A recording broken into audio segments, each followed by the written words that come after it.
The premium hatchback segment in the country has always been a rather special one. It all started with the domestic manufacturer, the Indica, which came after that. We saw the Jazz and the i20 coming in, and then after that we saw the Maruti Baleno coming in, which is the king of the segment right now. But exactly 11 years ago, and what also came is this, the Volkswagen Polo.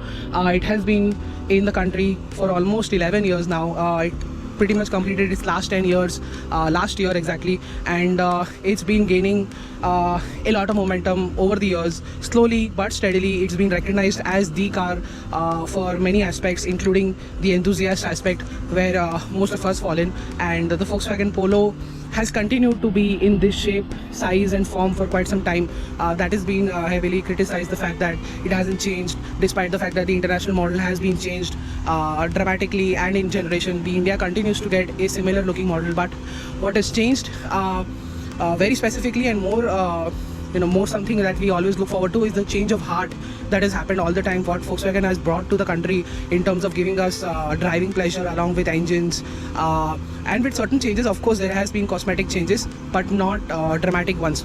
What has changed here in this is the 2019 version, which was showcased late last year. So it's been exactly a year to this car as well. And what we saw back then was this new bumper along with this lip that is seen here to make this car look much more sportier. That's the fog lamp, and that's the headlight, which also pretty much remains the same.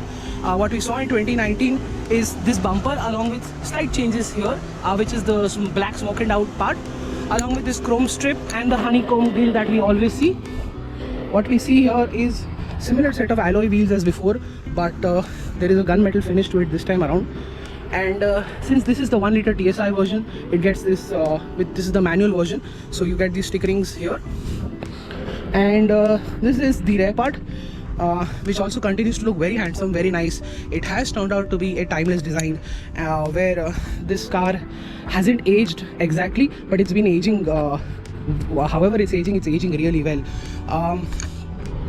This is the tail light part, again slightly smoked.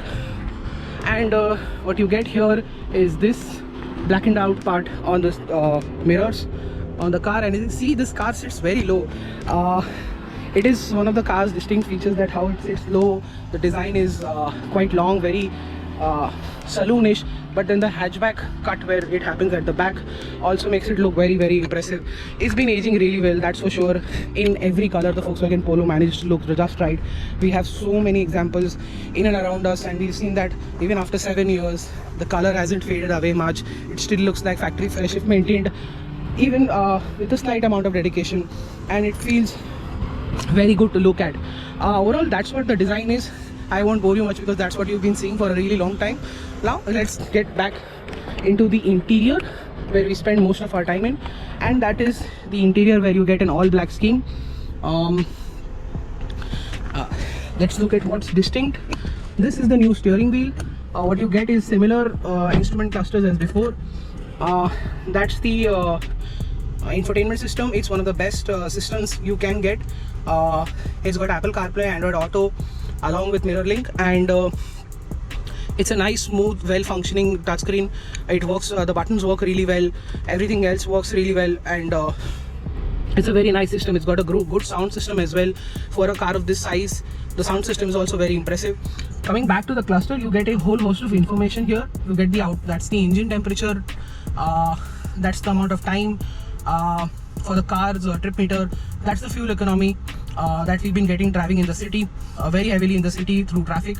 But as you can see, that's the range and average speed, and the usual things that you get every time with this the Volkswagen Polo. Let's show you the glove box, which is very big. It's illuminated, it's cooled, so that's a great addition. And as you can see, my phone's charging here right now. It's got a very conveniently placed USB. There's an aux, there's climate control, there's this aftermarket armrest. It's got some space inside at the back. Overall, the black interior is always welcome for enthusiasts. It makes it look sporty, and it makes it it invokes that sense of driving pleasure that comes with this car. You've got these lovely looking seats as always, very golf-esque way, and it's got red stitching here. It's got that sort of finish where you see in the Golf. It's slightly there here with this car, not entirely though. Cup holders can be seen here and they are adjustable as well. I'm sure you've seen that. It's pretty much the same as the Vento that we reviewed couple of days earlier. Very nice looking steering wheel. Overall build quality on the inside is fantastic. Build quality on the outside is fantastic. The quality inside the cabin is also very impressive, very well finished. Everything feels built to last, and it's a very good place to stay in, especially in the driver's seat, which I'll tell you once I start driving the car. And there are a host of features. You get automatic wipers, and there's cruise control as well. There's rear parking sensors, but there's no reversing camera. So I think if you're getting cruise control, I think that's a good touch for today's time when we're doing a lot of road trips to get out of this situation that we are in right now. I think cruise control is a welcome move, but you don't get a reversing camera, something that you can add at the dealer end if you really want it, and that will make things much more easier. But you can't get a cruise control fitted from the dealership. I think that's a pretty good thing. You have electronically adjustable mirrors here. Let's get inside, and at the back got coat hooks here. This is me sitting behind my driving position. I feel slightly cramped. There is good leg room at below.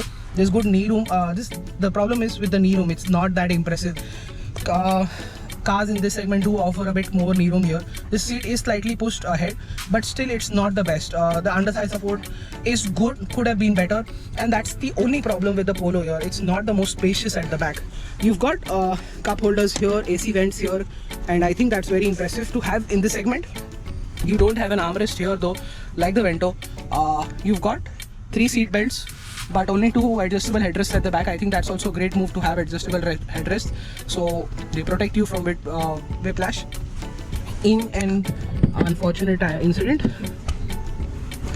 Getting back to again the strengths of the Polo, you get the rear wiper and wash on the top end Highline Plus variant, and you get this Volkswagen badge which also acts as a boot opener, and that is 350-liter boot. That's always it's known for. Very spacious. You can keep in a couple of big bags along with a lot of other small stuff. This boot can accommodate really well. It's got a wiper wash as well here, so that is also very impressive. And yeah, that's what the Volkswagen Polo is on the inside and on the outside. What has had us grinning all over again, the engine that Volkswagen has delivered. The last time I had a really fun time driving, it was when I was driving the Polo 1.6, which belonged to a friend, and that was an absolute revelation when it comes to getting so much power in an hot hatch. Then came the 1.2 TSI with the DSG, and that was also fantastic, which we all know about. What has Volkswagen done again and impressed us is with this 1-liter TSI motor, which is a 3-cylinder motor now, not a 4-cylinder, and it has come of age, and it has aged again. Even the engines are aging really well, because this is the 1-liter TSI 3-cylinder motor making 110 PS of power and 175 Newton meters of torque. That torque is segment highest. That's what you get. That is even higher than the Honda City and the Hyundai Verna in their naturally aspirated engines, and that is really impressive. That it almost feels like you're in a video game when you're driving this car. It's got so much torque all the time. The moment you just floor the pedal, it just pushes you in the seat, and it goes ahead in the horizon, and you don't even realize how quick this hatchback is. At the same time, the power delivery is docile. It's very linear. It's very easy to manage, and you're not going to scare yourself. But the only thing that is going to scare you for some time before you get used to is the speed. The moment you floor the throttle in the 2nd gear or 3rd gear, you get a lot of torque which pushes you in the back, and that is a really great aspect. It's got 110 PS. This car can do 200 kilometers an hour if it wanted to. At triple digit seats on the expressway, it's extremely comfortable. The ride quality, if I'm not wrong, has gotten much better than before. They have tweaked with the suspension. It feels very calm. It rides really well at the bottom end of the suspension stroke. So ride quality at lower speeds is now much better. I do drive a Volkswagen on a daily basis, and this does feel much better than that. And along with a very light clutch, a fantastic and well-renowned manual gearbox that the Polo comes with, it's an extremely fun to drive car. You can just keep on driving it like a rally driver and keep on having fun on the twisties on the highway, and cutting through traffic is also very easy because it's very agile. The wheelbase is short. It's very easy to roam around. The steering is light at slow and parking speeds. It weighs up really well on the highway. It's very precise, and overall the grip from the tires is also very impressive. You could upgrade the tires to get the best out of it. I think that is required, and once you do that, you will enjoy the brakes even more, which are already very impressive right now with the stock tires. So thank you so much for watching this video, guys. Hit that notification bell, subscribe to our channel, like this video, comment if you want to ask anything, and do not forget to subscribe to our channel. Thank you so much for watching, and goodbye.